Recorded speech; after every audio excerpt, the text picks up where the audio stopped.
Hello all, welcome back.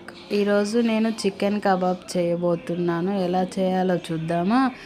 First నేనైతే 1/2 kilo chicken తీసుకొని మంచిగా వాష్ చేసుకొని ఒక బౌల్లోకి వేసుకొని ఒక 2 టేబుల్ స్పూన్ కారం పొడి, మనకి సరిపడినంత ఉప్పు, 1 టేబుల్ స్పూన్ పసుపు, 1 టేబుల్ స్పూన్ గరం మసాలా, కొంచెం అల్లం వెల్లిపాయ పేస్ట్, అలాగే ధనియాల పొడి 1 స్పూన్ వేసుకొని మిక్స్ చేసుకోవాలి.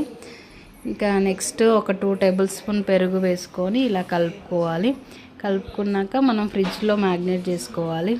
ఫ్రిడ్జ్లో పెట్టేసుకొని మేమైతే మార్నింగ్ టు ఈవినింగ్ వరకు ఫ్రిడ్జ్లో పెట్టేసుకున్నాం. మీరైతే ఒక 2 అవర్స్ పెట్టుకుంటే చాలు.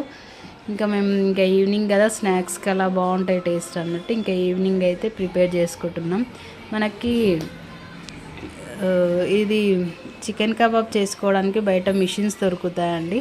దాంట్లో బొగ్గులు వేసేసి మనం ఈ చికెన్ అనేది దానిపైన పెడితే చికెన్ కబాబ్ చేసుకోవచ్చు. నేనైతే సీకులు ఉంటాయి కదా, ఆ సీకులకు చికెన్ కుక్ చేసి ఇంకా రెడీగా పెడుతున్నా. ఇంకా నెక్స్ట్ మిషన్ పైన బొగ్గులు వేసేసి లోపల మనం కొంచెం కాల్చుకున్నాక బొగ్గులు వేడయ్యాక ఈ చికెన్ పీసెస్ అనేటివి దానిపైన పెట్టేశాక ఇంకా మనం మధ్యలో ఆయిల్ ఇలా రాసుకుంటూ ఇంకా చికెన్ అయితే కాల్చుకోవాలి. చాలా టేస్టీగా ఉంటాయి ఇవి మాత్రం. ఇలా స్నాక్స్ పిల్లలకు పెట్టండి, చాలా ఇష్టంగా తింటారు.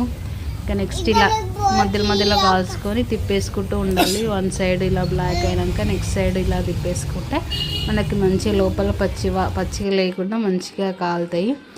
ఇలా కాలాక ఇంకా నెక్స్ట్ మేమైతే ఇంకా పిల్లలు తినడానికి రెడీ అవుతారు. ఇంకా నెక్స్ట్ పిల్లలు చాలా బాగున్నాయి టేస్ట్ అని చెప్పారు. ఇంకా ఇలాగ సరదాగా మేమైతే ఈవినింగ్ ఇలా చేసుకొని తింటుంటాం. ఇంకా మాకు కూడా 1 పీస్ పెట్టేశారు.